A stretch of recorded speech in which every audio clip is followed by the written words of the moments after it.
viewers! Welcome to Marichus Vlog. For today's video ay ituturo ko sa inyo kung paano gumawa ng YouTube banner or YouTube cover photo na ilalagay natin guys sa YouTube channel natin. At ituturo ko na rin sa inyo kung paano ito ilagay sa YouTube channel natin. Bali guys, ang kailangan natin dito ay yung Canva kung saan dyan tayo mag-e-edit ng banner natin. At kailangan din natin ng Google Chrome para kailangan natin mag-download ng size na pwede nating sundan nang sa ganon ay hindi na tayo mahirapan sa pag-edit ng banner. At kung bago ka pa lang sa channel ko, welcome to Marichus Vlog. Dito ay nag-upload ako ng mga tutorial video, shorts video at personal vlog. Please don't forget to like, share, and subscribe. At huwag mo na rin kalimutang pindutin ang notification bell para updated ka sa lahat ng mga videos na i-upload ko. Okay guys, start na tayo at tapusin mo tong video na to.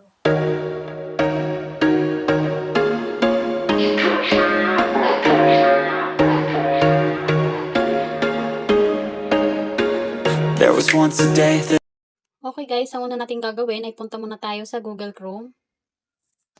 Tapos guys, dito sa my search, lagay lang natin YouTube banner templates. Yan, so zoom ko lang. Tapos, click nyo itong image for YouTube banner templates. Dito guys, ang dami yung pagpipilian, pero ang pipiliin natin dito, yung plain lang, yung nasa unahan. So, click natin to.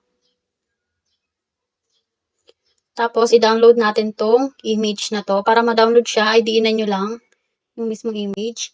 Tapos, click nyo tong download image na nasa baba.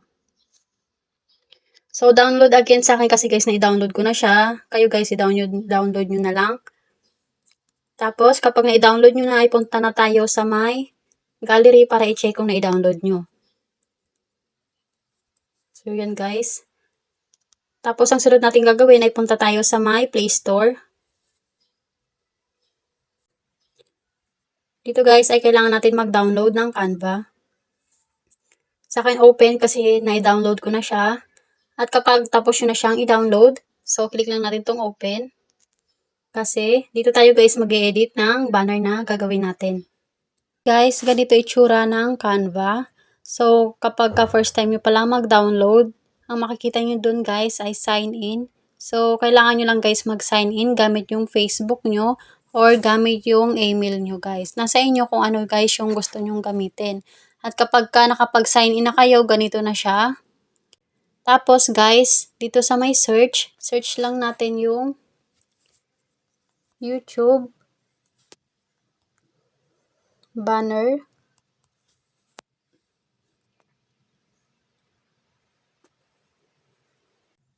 Yan guys. So, nasa inyo guys kung gusto nyong gawing background yung pictures nyo. Katulad guys yung nakikita nyo dyan na nasa baba. Or nasa inyo din kung gusto nyong color lang yung background nyo. Bala, example ko na lang guys yung color nang sa ganun ay hindi na tayo mahirapan pero same lang din naman yung procedure na gagawin natin kapag pictures ang gusto nyong ilagay na background. So, click lang natin tong white. Yan. Tapos, punta tayo dito guys sa may baba, yung color. Scroll lang natin guys pataas. Dito guys, ang dami yung pagpipilian. Pwedeng plain color. Or pwede rin yung mga combination na color. Yan. Yan guys, sobrang dami yung pagpipilian.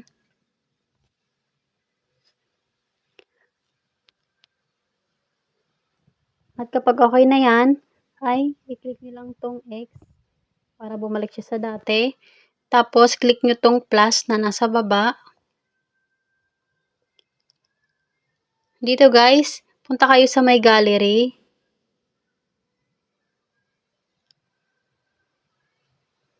Tapos, kunin natin yung image na dinownload natin kanina sa Google Chrome. And then, add to page. Tapos dito guys, ay adjust lang natin siya. Ipantay lang natin siya dito sa may yan, ipantay lang natin siya dyan. Tapos guys, after nyan, ay punta na tayo dito sa my plus. Tapos, punta tayo dito sa may elements na nasa baba. Dito guys, ang dami nyo makikitang sticker na pwede nyo gamitin pang edit ng banner nyo. Nasa inyo na guys kung gusto nyo. Or kung may hinahanap kayo guys at hindi nyo makita, pwede nyo i-search dito sa my search elements. So, sa atin guys, natin yung decorative line. Kasi lagyan natin ng design yung banner natin. Siya nga pala guys, yung mga nakikita nyong crown ay may mga bayad yung sticker na yan. Kaya pumili lang tayo dito yung mga available. Ito na lang. So, zoom ko lang para mas makita nyo. So, ito yung napili natin.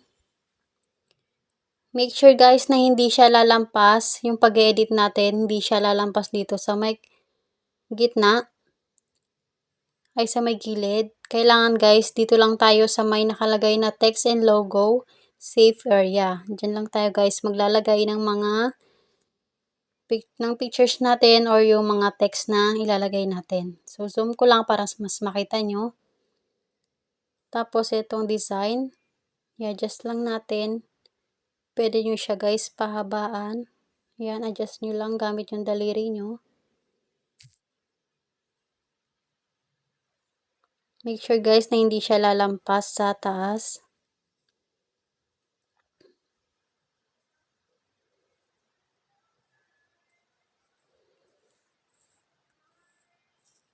Tapos, kuha tayo ulit ng ganyang design. Add ulit. Tapos, kunin ulit natin yung design na katulad nun. Tapos, lagay natin dito sa baba.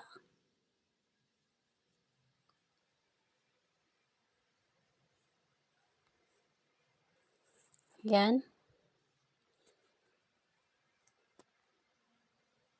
Tapos, punta ulit tayo dito guys sa my plus. Punta ulit tayo dito sa my text.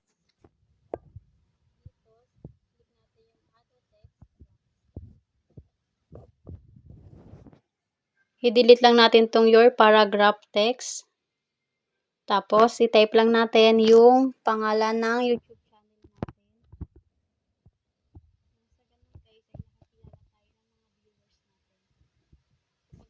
natin. I-back nyo lang.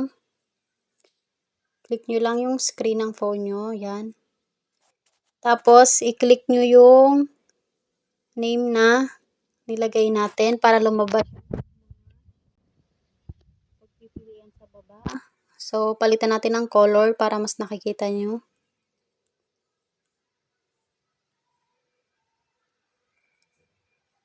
Dito guys, itong orange na lang nang sa ganon ay nakikita nyo yung edit natin. Yan. So, palakihin nyo lang gamit yung daliri nyo. Tapos, i-adjust nyo lang. And then, i-X natin para bumalik siya sa dati. Tapos, dito guys, sa may baba, piliin nyo guys yung font. Nang sa ganon ay makapili tayo ng font na gusto natin.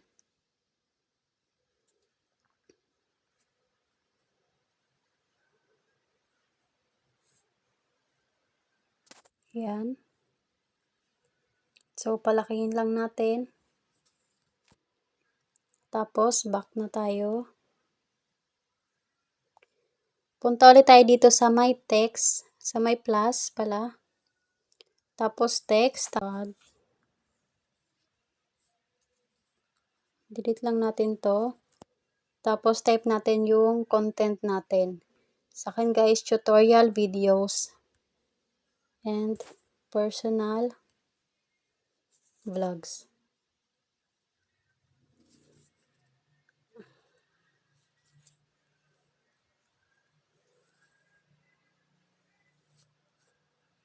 Personal vlogs. Yan. Tapos, i-back natin. Click lang natin yung screen ng phone para bumalik siya sa dati. Tapos, click natin yung letter na tinype natin. Tapos palitan natin guys ng color. Yan, so white na lang. At palitan din natin ng font. Nang sa ganun hindi siya katulad dun sa may name natin.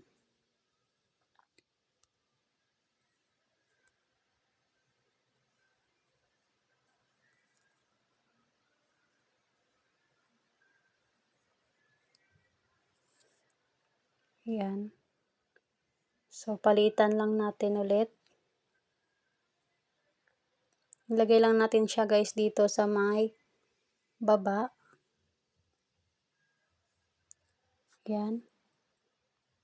Tapos guys, nasa inyo kung gusto nyong lagyan ng subscribe dito na nasa baba kasi wala kasi ako na-download. Na-delete ko yung na-download ko guys na subscribe. Yun, mag-download na lang kayo tapos pwedeng siya guys ilagay dito sa may baba. At para naman guys sa pictures natin, punta kayo dito ulit sa my plus. Tapos click nyo tong elements. Dito guys sa my type, search lang natin yung circle. Yan guys, sobrang daming pagpipilian. Nasa inyo guys kung anong shape na gusto nyo. Kung heart, pwede nyo siya guys i-search dito sa may taas. Tapos lalabas naman guys yung mga shape na i-search nyo. So sa akin guys, circle ang gagamitin ko. Kaya itong nasa frames na nasa unahan ang pipiliin ko. Yan, tapos palitan lang natin. Tapos ilagay lang natin dito. Sana guys nasusundan nyo. Pasensya na kasi medyo matrabaho lang talaga yung ganitong pag-edit. Kasi kailangan natin ng maliit na size na kakasya doon sa may cover photo ng YouTube channel natin. Yan. At kapag nailagay nyo na yan, punta ulit kayo dito sa may plus. Punta kayo dito guys sa may gallery. Yan. Tapos piliin lang natin yung pictures na ilalagay natin. Tapos palitan lang natin ulit. Tapos ilagay natin dun sa may bilog tong pictures natin.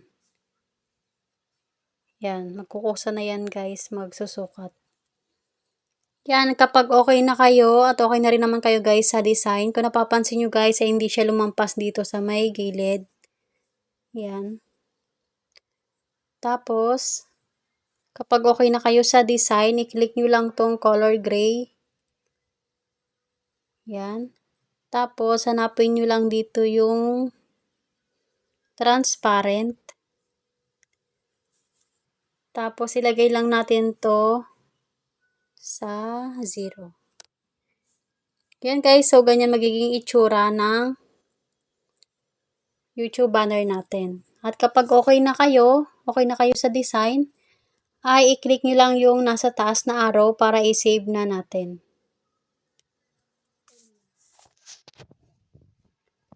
Tapos, download. Tapos, click natin tong download. Dito guys, wait nyo lang siyang matapos.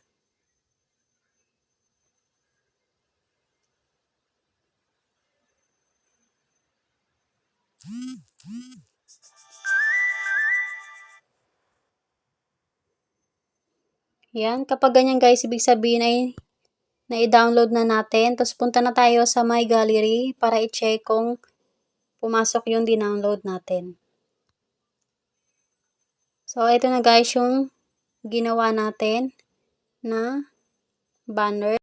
Pano maglagay and cover photos sa YouTube channel. Yun guys, so dito naman tayo kung paano ilagay sa YouTube channel natin yung banner na ginawa natin. So, punta lang tayo dito guys sa my YouTube. Tapos, punta lang tayo sa channel natin. And then, your channel. At, click lang natin tong lapis na nasa gilid. Tapos, click lang natin yung cover photo natin. Tapos, choose from your photos. Punta lang tayo guys sa my gallery para kunin yung banner na ginawa natin. Yan, so click lang natin. Dito guys, paliitin nyo lang siya gamit yung daliri nyo para masakto siya dun sa may bandang gitna.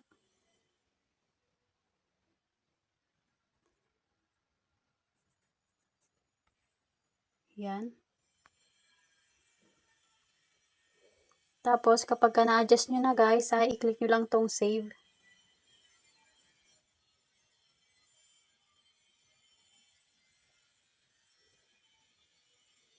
Yan guys, banner. Successful. So, nakalagay na tayo ng banner. Yan guys, kanya magiging itsura niya. So, yan guys. Successful na yung banner na nilagay natin. Sana nasundan nyo. Yun guys, at dito na magtatapos ang ating video at sana nakatulong ako sa iyo. Please don't forget to like, share, and subscribe. At huwag mo na rin kalimutang pindutin ang notification bell para updated ka sa lahat ng mga videos na i-upload ko. Bye guys! Maraming salamat sa pagtapos ng video na to. See you sa next vlog. Thank you!